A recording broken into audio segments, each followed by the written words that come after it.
Sandra Cock from the Quincy Art Center. And in our SMART program with grade school kids right now, we're doing a very simple introductory printmaking process. And so I've already got it started. Basically, we're just using a simple foam board and a simple pencil to create our first image. We're going to do 2 prints. Here's some examples. This one's purple and yellow. Main colors in this one are the blue and the pink. So I already started my first main process. I always tell the kids that this is basically your main character. And so I'm just adding a few things before I do my first printing. I want to make sure I press into this hard enough that the lines will come through, but not too hard or else my pencil will break, but not too hard. But we want to get enough of an indent in there that the ink will not go into the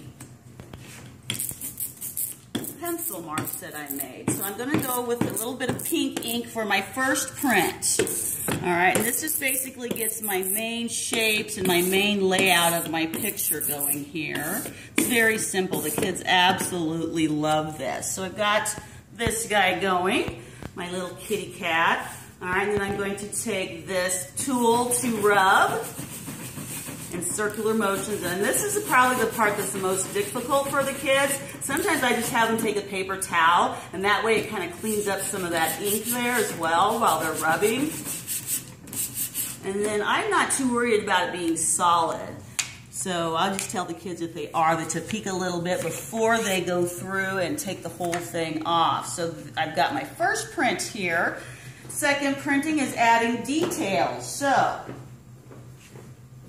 I'm going to add a few more details into here. I think he's kind of looking out the window.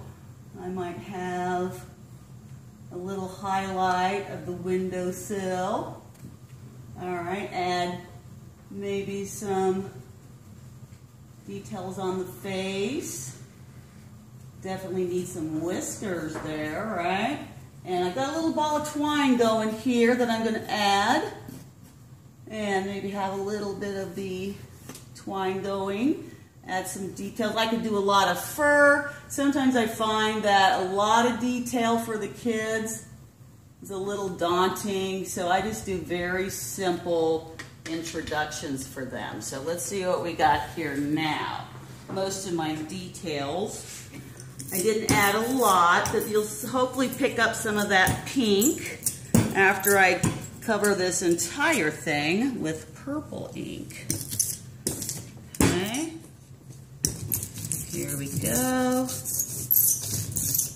The kids really love it. It's like magic. That's what I love about teaching small children. Everything you do in art is just magical. Okay, and again I'm going to rub this with my rubbing tool that I can never remember the name of. And I'm not too worried. I kind of like some of that texture of the other color coming through, so I don't do a really hard rub. And so there's my little kitty cat looking out of the window.